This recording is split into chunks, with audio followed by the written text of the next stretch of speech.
एक बार एक व्यक्ति महात्मा बुद्ध के पास आया और बुद्ध से बोला, मैं पिछले 10 वर्षों से ईश्वर की खोज कर रहा हूँ, मगर वह ईश्वर मुझे कहीं नहीं मिला। मैंने सुना है कि आप बहुत ज्ञानी हैं, तो क्या आप मुझे बता सकते हैं कि ईश्वर कहाँ मिलेंगे? उस व्यक्ति का यह प्रश्न सुनकर महात्मा बुद्ध मुस्कुराए और बोले, आपने उन्हें कहाँ कहाँ ढूंढा? तब वह व्यक्ति बोला, मैंने सभी प्रकार के मंदिर, मस्जिद, गिरजाघर, गुरुद्वारा, हर जगह ईश्वर को ढूंढा, मगर वे मुझे कहीं भी नहीं मिले। तब महात्मा बुद्ध ने उस व्यक्ति से कहा, तुम कल सुबह आना, तब तुम्हें ज्ञात होगा कि वह ईश्वर कहाँ रहता है और तुम्हें कहाँ मिलेगा। इतना सुनकर वह व्यक्ति बुद्ध को प्रणाम करके वहाँ से चला जाता है। अगले दिन वह व्यक्ति निश्चित समय पर महात्मा बुद्ध के समक्ष उपस्थित हो जाता है। उस समय महात्मा बुद्ध अपनी कुटिया के बाहर कुछ ढूंढ रहे होते हैं। उन्हें कुछ ढूंढता हुआ देखकर वह व्यक्ति महात्मा बुद्ध से पूछता है, मान्यवर, आप सुबह सुबह क्या ढूंढ रहे हैं?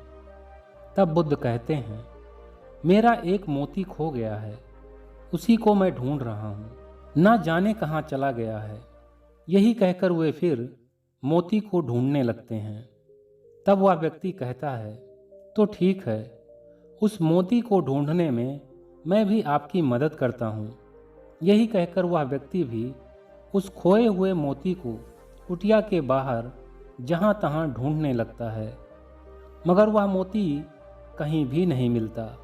जब वह व्यक्ति मोती ढूंढने लगता है, तब महात्मा बुद्ध उसी कुटिया के सामने एक वृक्ष के नीचे बैठ जाते हैं, परंतु वह व्यक्ति अभी भी उस मोती को ढूंढता रहता है। काफी देर तक ढूंढने के पश्चात भी जब वह मोती कहीं भी नहीं मिलता, तो वह व्यक्ति थक हार कर महात्मा बुद्ध के पास जाता है और उनसे पूछता है, मान्यवर, आप ठीक से याद करके बताइए कि मोती गिरने के समय आप कहाँ पर थे, क्योंकि मोती मिलने की संभावना उसी स्थान पर सबसे अधिक होगी। तब महात्मा बुद्ध कहते हैं, रात को सोते समय ही वह मोती गिरा है, इसीलिए शायद वह मोती मेरी कुटिया में ही गिरा होगा। इतना सुनते ही वह व्यक्ति क्रोध से भर उठा और तेज आवाज में महात्मा बुद्ध से बोला, कितने मूर्ख इंसान हैं आप! जब आपको पता है कि वह मोती कुटिया के अंदर ही गिरा है, तो अभी आप उसे कुटिया के बाहर क्यों ढूंढ रहे थे? जो चीज कुटिया के अंदर है, वह भला कुटिया के बाहर कैसे मिल सकती है? इतना सुनकर महात्मा बुद्ध मुस्कुराने लगते हैं और उस व्यक्ति से कहते हैं, यही बात तो मैं तुम्हें भी समझाना चाह रहा हूँ कि जो ईश्वर तुम्हारे मन के अंदर विराजमान है, वह भला तुम्हें बाहर कैसे मिल सकता है? जो अलौकिक शक्ति, जो दिव्य ऊर्जा तुम्हारे स्वयं के अंदर प्रज्वलित है, उस ऊर्जा, उस परम शक्ति का आभास तुम्हें भला बाहर की दुनिया में कैसे हो सकता है? तुमने कहा था कि तुमने हर जगह ईश्वर को ढूंढा है, पर क्या कभी तुमने उस ईश्वर को स्वयं के अंदर ढूंढने का प्रयास किया है? इस प्रश्न पर वह व्यक्ति ना में अपना सिर हिलाता है। वह व्यक्ति अंदर ही अंदर खुद को अपराधी महसूस करने लगता है, क्योंकि जिसने इतनी मार्मिक बात को मात्र 10 मिनटों में ही उदाहरण के साथ समझा दिया, उसी बात को उसे कोई पिछले 10 वर्षों में भी नहीं समझा पाया। ऐसे तत्वदर्शी ज्ञानी संत को मैंने मूर्ख कहा है। मैं कितना अभागा हूँ! स्वयं का अपराध बोध होते ही वह व्यक्ति महात्मा बुद्ध के चरणों में गिर जाता है और उनसे अपनी अज्ञानता के लिए माफी मांगने लगता है। महात्मा बुद्ध उसे उठाते हैं और अपने गले से लगा लेते हैं।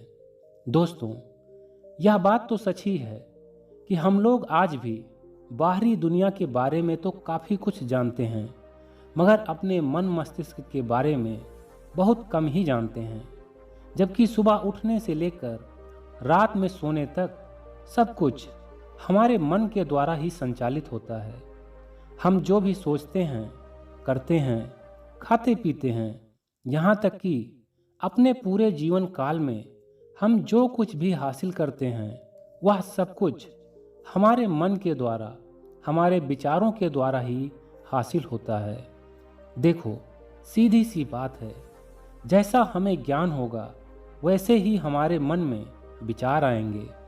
जैसे विचार हमारे मन में आएंगे वैसा ही कर्म हम करेंगे, और जैसा हमारा कर्म होगा वैसा ही हमारा जीवन भी होगा। इसीलिए निरंतर अच्छा कर्म करते रहिए।